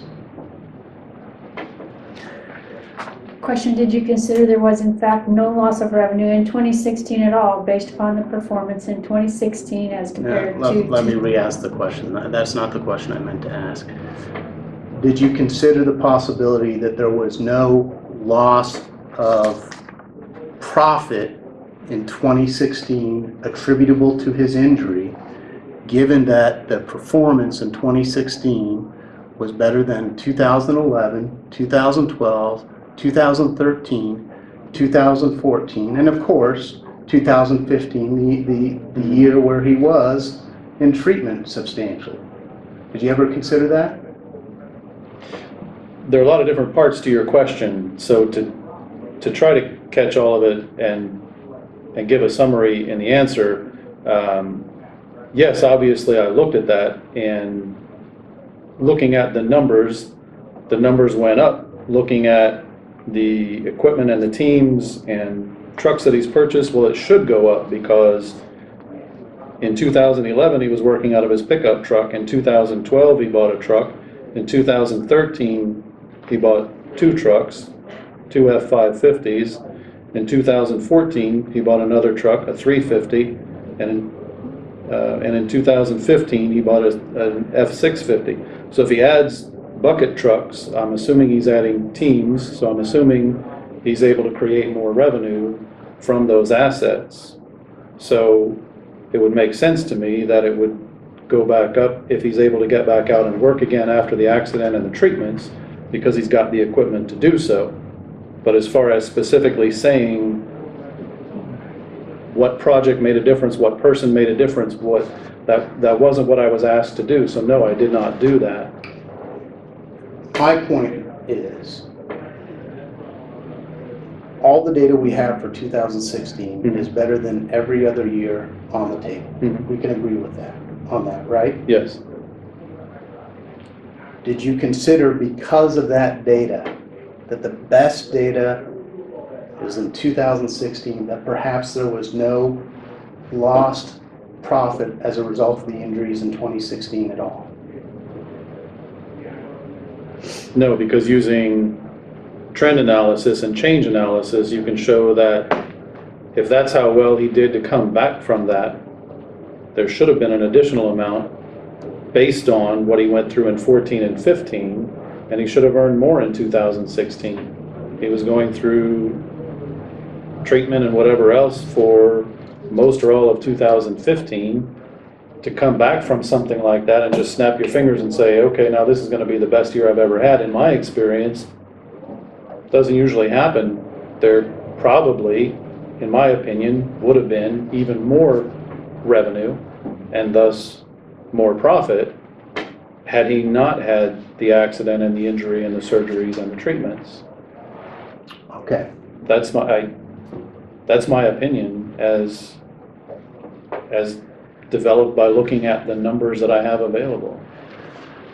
But if one were to conclude that there was no lost profit in 2016 on your at least table, the total lost profit would then be not 296, 906, it would be 166, 306, correct? You could speculate that, but that's not my opinion. I based on the appreciate that's not numbers your opinion. I have I'm saying, available. I want you to assume for the moment Okay? that you conclude there, not you, but a person concludes there is no lost profits from the year 2016 based on the performance we see in 2016. Then, using your calculations, the estimated lost profit would be 166, 306. Object, form, compound. Go ahead and answer. I suppose so. Again, you could take any number on here and say, well, I'm going to assume to make this different, and I'm going to assume to make this different, I'm going to assume to make this different, and come up with a different number. But that's not, in my opinion, what the data showed me. And the reason you continue to include lost profit in 2016 is because he's still treating in 2016? No. Why? Because of everything he went through in 14 and 15, and the trend analysis showing what it should have been versus what it actually was. I was asked to do analysis on the numbers based on the tax returns, and analyzing those numbers according to standard accounting analysis.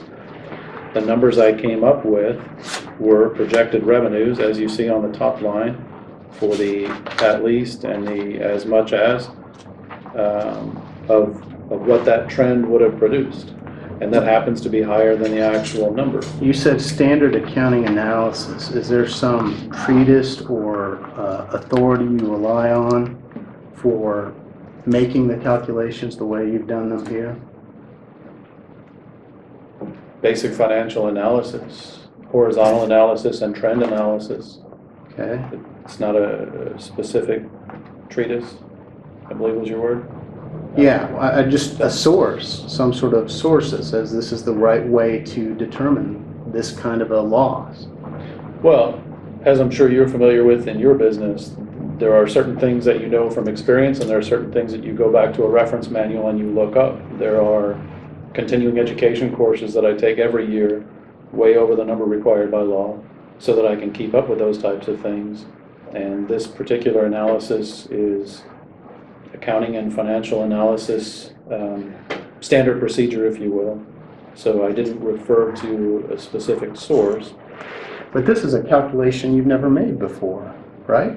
You've never had to calculate lost profit as a result of a personal injury of a business owner, true? These types of calculations I've done many, many, many times in financial accounting, in managerial accounting, in introductory accounting, and in other classes and situations. So with all due not respect, specifically that wasn't my for- question. But not specifically for a lawsuit regarding personal injury. The accounting steps are the same as what I've done many other times, not the purpose for which we did it at this time. And that's exactly the point.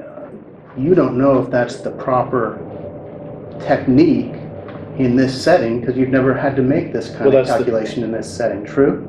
That's the technique I've been taught to use when doing this type of calculation, not specifically told when you're in a deposition concerning a personal injury because of an accident, this is what you do. But when you're trying to calculate horizontal analysis and trend analysis, these are the steps you take and this is what you do. Right. And whether horizontal analysis and trend analysis is appropriate for calculating estimated lost profit of a business owner in a personal injury case, that's something you just don't know because you're not an economist and you're not an accountant, true?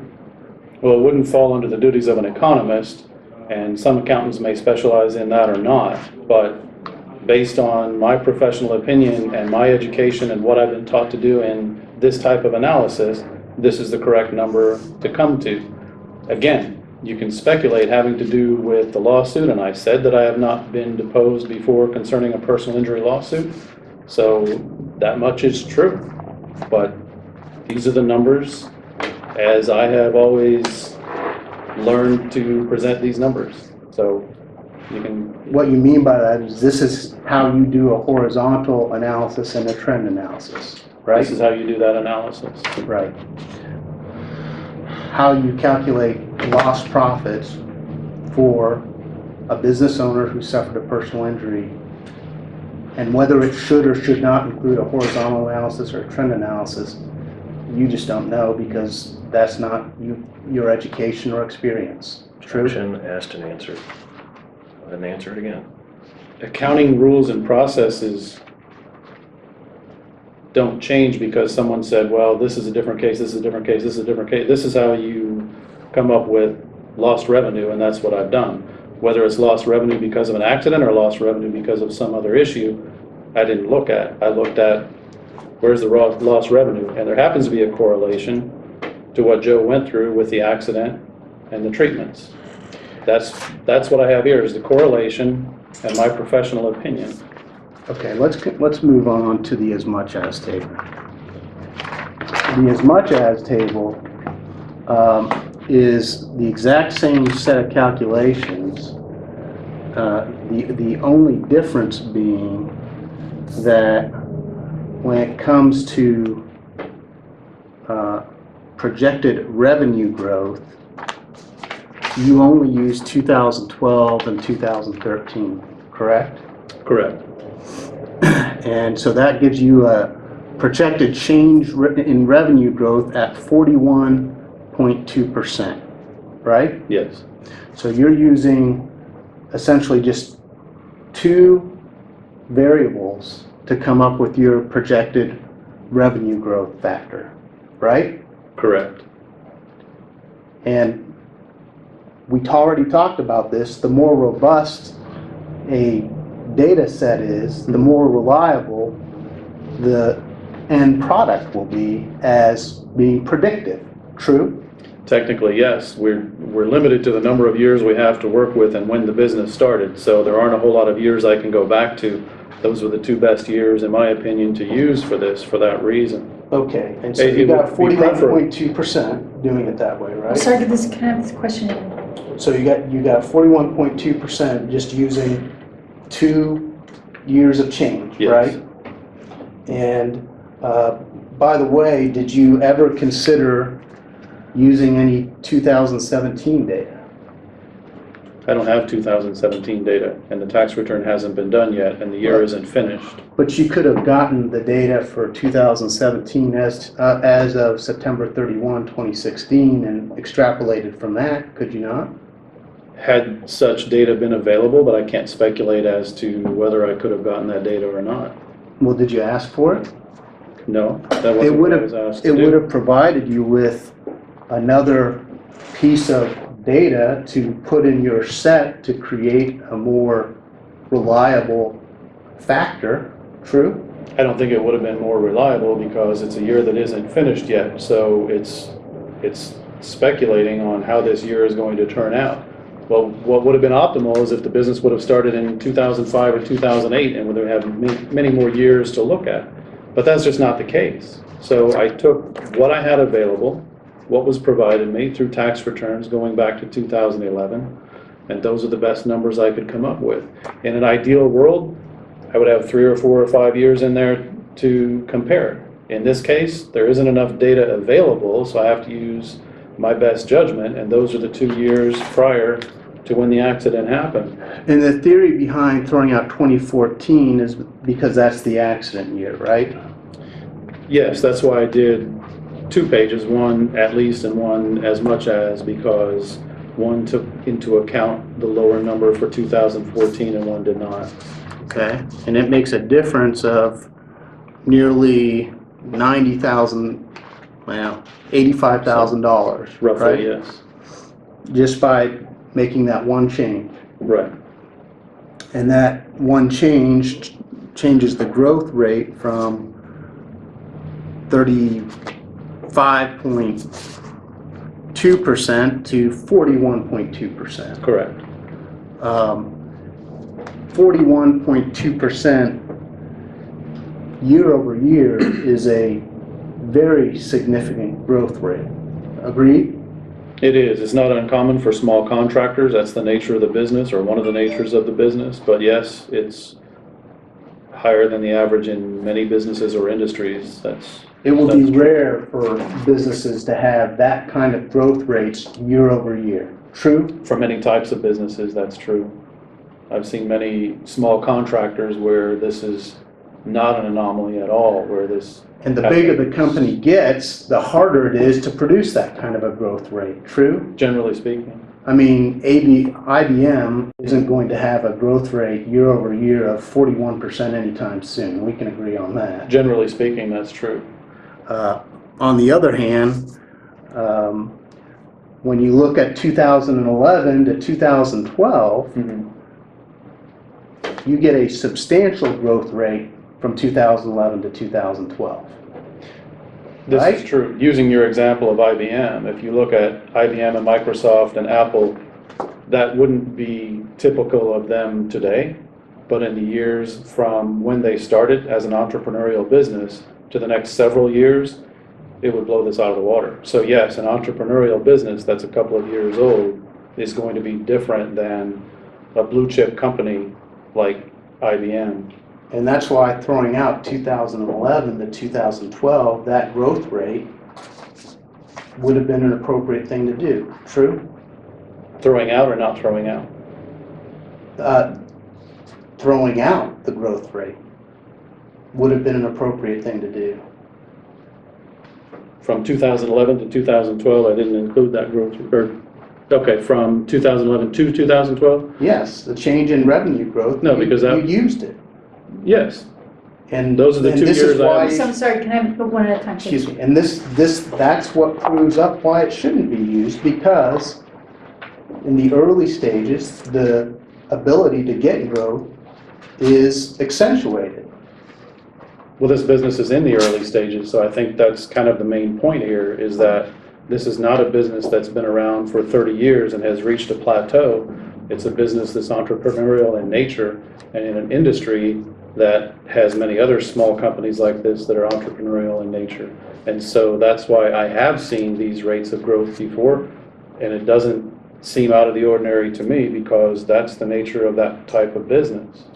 Do you know what the growth rate was for the first 6 months of 2014?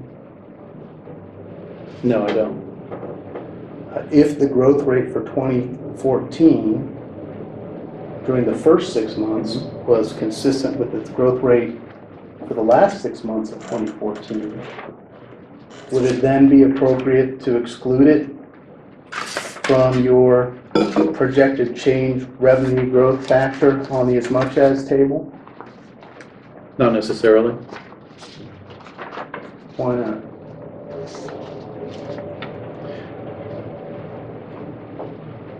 It's already a lower number that was included in the as much as specifically so that it doesn't skew the number higher. And the as much as is simply could have been as much as this, based on my experience and a certain degree of accounting procedure. That's why there's a range there. There's no way to specifically say this is the exact amount that is missing. We can only come up with a range based on estimates and projections, based on the direction the numbers were heading, the direction the numbers took, the correlation and the timing of the accident. I don't have more than that to go on. Hey Kyle, can you do me a favor? I think it's a subconscious thing. I keep moving No, the I'm camera. sorry. You keep moving over. So, thanks.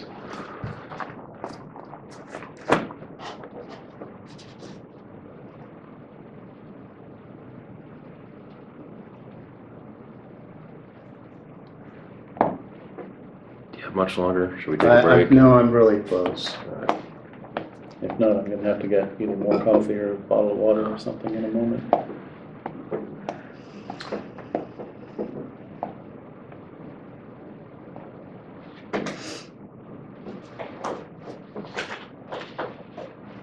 So, sitting here today, as of September 31, 2017, you do not know what kind of a growth rate Top Dog is projecting from 2016 to 2017. True? I don't have any data for 2017 now. So you wouldn't know that, Right. It could be more, could be less than the 41.2% you're projecting, right? True.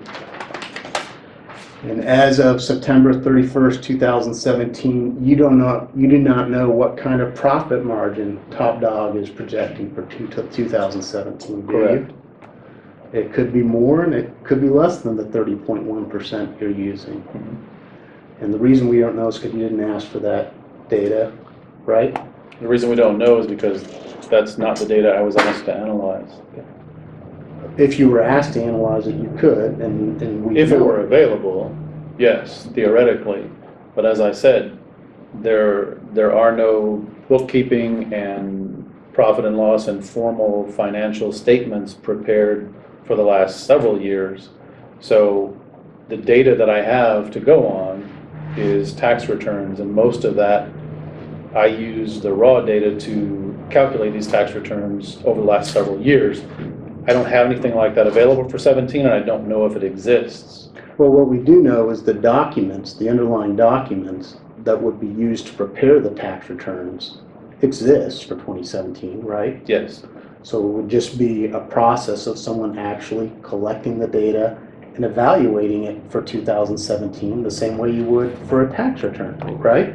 Probably, yes. Kyle, are you advocating I go get 2017, we add more to the lost wages? 'Cause I can do it. And I've told you we don't have the 17 data, and he wasn't given it. It's outside the scope.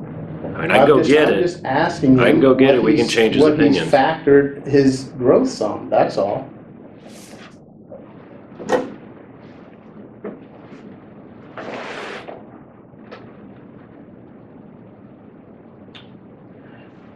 And again, on the as much as table, if one were to assume that there was no lost profit in 2016,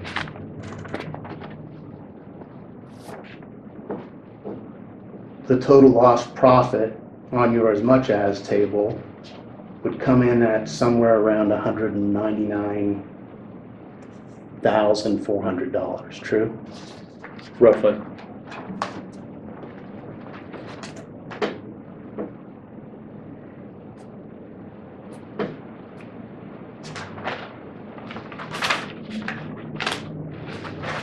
Do you know what kind of revenue growth rates Top Dog's competitors saw in 2014 to 2016? As I said earlier, when you asked that, no, I don't. It's because you didn't consider that data, right? That wasn't what I was asked to evaluate. And all of these calculations presuppose the demand for Top Dog services was essentially infinite, doesn't it? No, it's not presupposing, it's looking at a trend and placing that trend against current numbers and previous numbers and showing what I think it would have or should have been. So it's not presupposing that anything is infinite, it's just looking at what numbers and what data I have available. And that didn't include looking at competitors or the industry average or customers.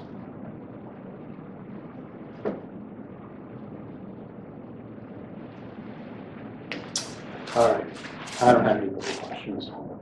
I don't have anything. He'll waive. Can't you want this? Yeah, I'd like to need transfers. What if I have questions? Original